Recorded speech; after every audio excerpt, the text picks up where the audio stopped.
ang head ng section ng Pediatric Ophthalmology. Ang dalawa ko pa pong kasama, si Dr. Alexis Beltran Aklan. Siya po ang isa pa sa mga consultant, mas bata po sa akin yan. May isa pa po kami, wala siya dito, Dr. Angela Uy.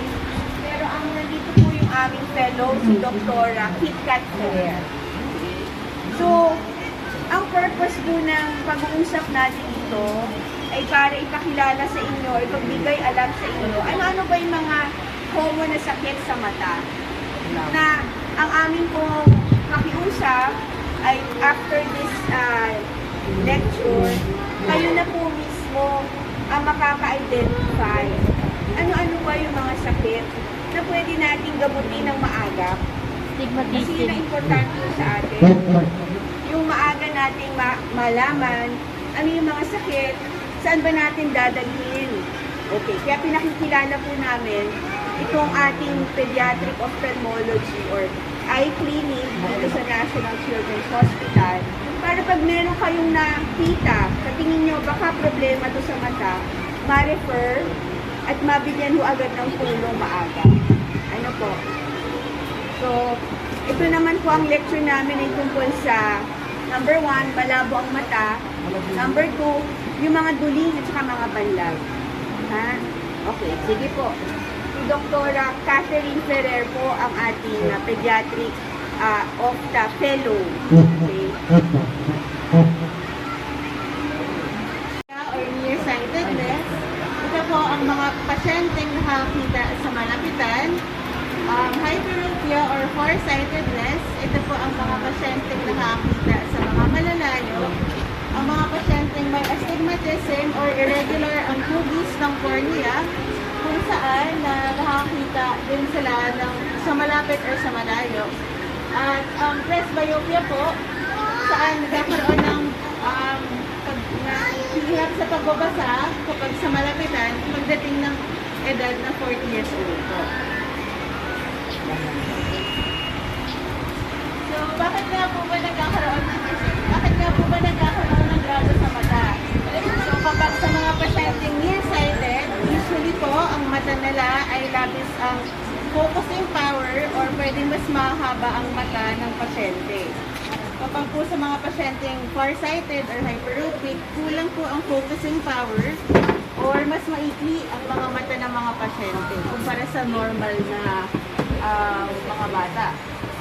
Yung astigmatism naman po, yung kapag po may irregular na hugis ng cornea, ang pasok ng ilaw ay kalat-kalat.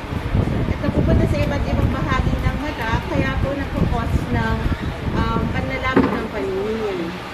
So sa presbyopia naman, dahil po sa pag-edad, humihina po ang kapasidad ng ating lente na mag-focus, kaya po tayo nagsistart na gumamit ng mga reading glasses.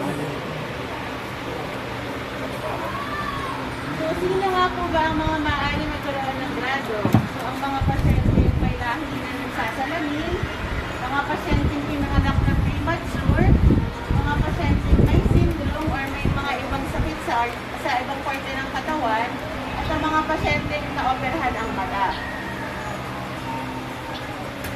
So, kailan po ba dapat masusuri ang ating mga mata? So, number 1, bago pagkasilang, bago mag-isang taon ng isang bata, sa loob ng 3 years old at 5 years old, bago po pumasok ng school, para makita natin kung tapos na po ang vision, para po malaman din natin kung hindi sila mahihirapan pagpasok sa school. Para sa mga pasyente, may family history po, or mga pasyenteng premature, dahil expected na sila po ay magkakaroon ng mataas na grado, ina-advise po na taon-taon or yearly po ang examination ng mata. So, ito lang po yung chart na nakapakita na isa sa 4 na mga bata, usually meron pong problema sa pagbasa or sa paningin. Very common po siya, hindi lang po sa ating bansa, kundi worldwide. Kaya, important po na i-advocate po natin na mapasuri ang mga bata para po matignan kung kailan kakailanganin ba nila ng salamin?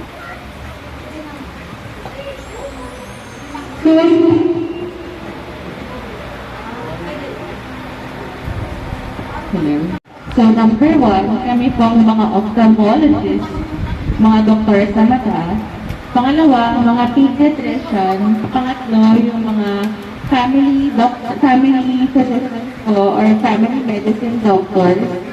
Pang-apat, syempre yung mga barangay healthcare workers natin na una pong nakakita sa mga bata.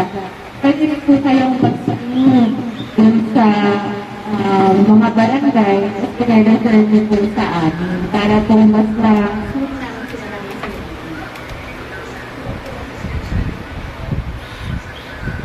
So, ano po ba yung mga napapansin? ang pwede mo pansin ninyo kapag malabo ang mga mata ng bata. So una, pwede pong nagsisquint sila or nililiitan ng mata para mapalinaw ang yung mga salita or yung mga images. Kapag po kasi nililiitan ang mata, may tinatawag po kaming pinhole effect, meaning mas lumilinaw po. Kaya po parating nilang ginagawa yun para po mag-compensate dun sa malabong nakikita nila. Pangalawa, yung mga batang malapit po, inilalapit ang mga cellphone or ang mga libro. Pang-apat, yung mga malalapit din sa TV, no? Pwede sila po yung mga magrado. Minsan, hindi po indirectly, no? Yung mga batang walang gana sa school, hindi kasi nila nakikita ng maayos. Kaya imbis na makinig sila or mag-participate sila sa school, tinutulugan na lang po nila yung school. So, ang performance ng bata sa school, isa rin pong magandang batayan kung maganda rin po ang grade ng bata. Tapos, yung mga batang nagsasabi na parang masakit ang mata or sumasakit ang ulo, pwede yun din po ang mga batang may grado. At yung mga batang napapansin mo parang tumatagilid, no? Minsan yun po yung paraan na ginagawa nila para mapalinaw ang isang bagay, katulad po ng pag-school.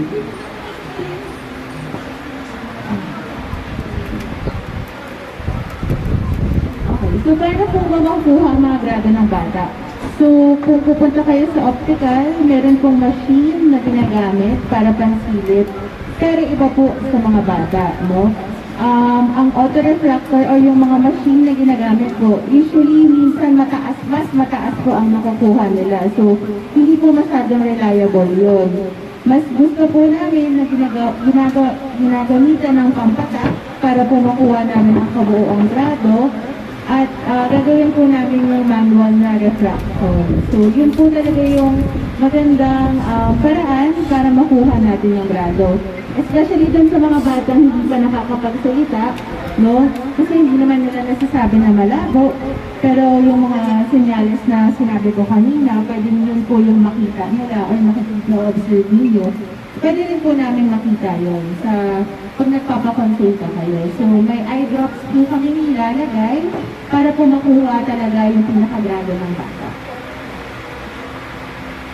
So, kapag hindi nakakabasa ang mga bata, may mga paraan pa rin para hindi ba nakakapagbasa ng mga letra or ng mga numero, may mga paraan pa rin kami para po makita natin yung nababasa ng mga bata. So, pwede po may mga shapes na ituturo nila. May corresponding po yun na parang level kung anong visual acuity. So, doon kayo natin na pwedeng mag-gauge kung ano po yung nakikita ng mga bata. So, sinabi ko nga po na hindi reliable yung mga autorefractor, yung mga machine dahil pwedeng ma-over-correct po or mas mataas yung mga kuhang grado. So, mas mainam pa rin, especially sa mga bata, na magpakonsulta sa ophthalmologist po para makita natin ang maayos ang kanilang mga grado. So, ito yung mga common questions ng mga pasyente at ng mga magulang. Kung nakakalabo ba ng mata ang TV at gadget? Number one, kapag po parating nakatutok sa TV or sa gadget, pwede po ito mag-cause ng eye strain. So, napapagod ang mata ng mga bata. Pangalawa, sa sobrang focus dun sa TV, hindi po nila namamalayan na hindi naman halos kumukurap. So, mas nagdadry ang mata. Pwede mag-cause po ng pagluluha, pananakit ng ulo, at dapat po talaga limitado lang ang oras sa mga gadget at sa mga TV. So, isa pang tanong is, nakakapagpagaling po ba ang pagsasalamin? Number 1, lumilinaw lang po ang paningin kapag suot ang salamin.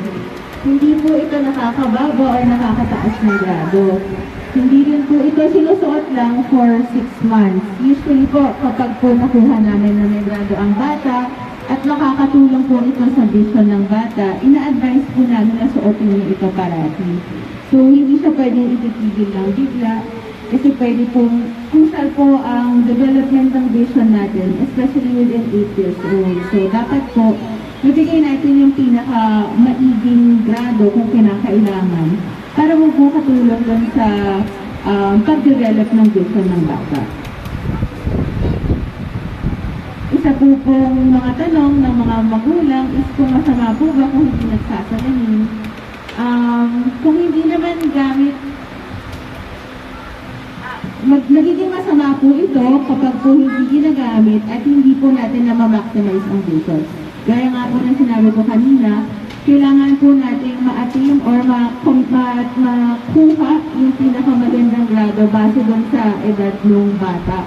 Or pinakamagandang visual acuity or pagbasa base doon sa edad ng bata. So, yun ang mga binabantayan natin. So, ina-advocate po namin na once na salamin, pwede po mag-annual check-up or every 6 months para mabantayan yung pagbasa ng bata.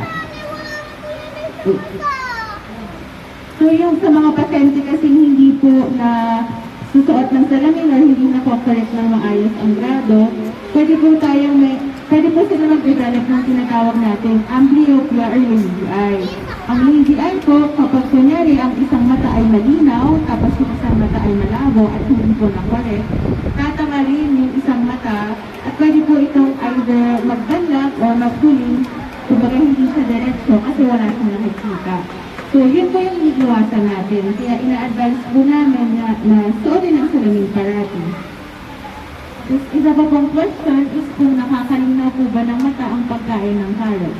Well, usually po sa mga batang may vitamin deficiency, opo, no, sila nakakatulong. Pero hindi naman po lahat ng bata may vitamin deficiency. So, hindi po siya required, pero hindi rin naman po siya bawal. So, pwede pa rin naman. Siguro ko muna dun. Okay. Isa pa pong question is nakakalabo po ba ng mata ang pagbabasa sa madilim? Nagiging dahilan lang po siya ng nakakapagod na or eye strain, kaya ina-advise pa rin po na iwasan natin ang pagbabasa sa madilim. So, ano po ba ang mga pwedeng gawin para maiwasan ang paglabo ng mga mata? So, meron pong may mga pag-aaral, no, na nagsasabi na ang exposure sa araw at least 2 hours every day po ay nakakapagpabagal ng paghaba ng mata. Ang paghaba kasi ng mata ang pwede pong mag-cause ng pagtaas ng grado. So, kapag po pinagpapalaro ang mga bata sa labas, pwede pong mapabagal ang paghaba at ang effect po nun ay mabagal din po ang pagtaas ng grado.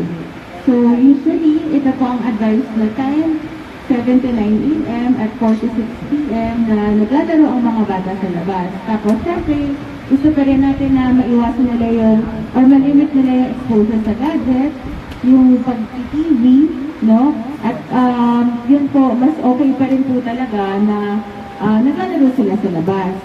Pangalaw, tsaka huli po, dapat po maiwas ang kanilang exposure sa sigarilyo. So, ito po ang slide na nagpapakita sa bawat edad kung ano lang po yung recommended time, yung recommended screen time. So, kapag 1-year-old and below, usually dapat wala po talaga.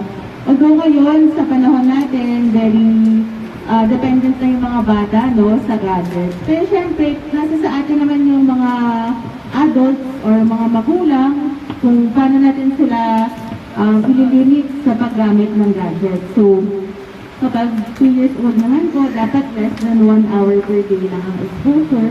Pag 3 and 4 years old, ganun din po. No? Usually po, ina-encourage din natin sila na maglaro sa labas. Hindi lang po yung sa vision yung nade-develop, pati po yung pakikisalimuha nila sa mga ibang bata yun din po yung gusto nating ma-develop kapag po tumatanda na, kapag habang lumalaki ang mga bata. Kasi kasama po siya dun sa development talaga ng, kapag sa developmental milestones ng mga bata. So, pero hindi po sila maging mahiyain, hindi sila masyadong matatakot sa mga tao. Dapat po exposed din sila sa mga kalaro nila, no? Tapos, kapag po above 5 years old, dapat po, yung mga magulang talaga nakabantay na. Kasi, of course, hindi naman natin alam kung ano yung mga pwede nilang makita sa mga bata. So, mga huling mga reminders po, no? Number 1, kailangan alamin ng maaga ang problema kung kakailanganin po ba ng masuring pagsusuri ng mga or konsulta sa ophthalmologist. Pangalawa, mahalaga po yung unang 8 taon kasi dito po talaga nade-develop ang vision ng mga bata. So, important po na at least before 8 years old, meron po silang check-up, annual check-up po sa mga ophthalmologist. Pangatlo, katungkulan po ninyo as mga magulang at mga tagapangalaga ang pagpapasuri ng mga bata. So, meron po tayo dito sa National Children's Hospital, ophthalmologist po. Pwede lang po kayo mag-message sa amin para ma-schedule, para masuri ang mga mata ng mga bata. Tandaan na malusog na mata para sa malusog na buhay. Important po ang vision, hindi lang po sa paglaki dahil very dependent po ang tao sa kanilang paningin. So, dapat sa bata pa lang, naaalagaan na po siya dahil kahit pagtanda niya, nakadepende po talaga ang mga tao sa paningin. At again, wala pong edad, no? Pwede po kayong magpa-consulta sa mata. Kailangan niyo po talagang pangalagaan ang inyong paningin. At pangatlo, kumilos agad para sa malinaw na paningin. Maraming salamat po.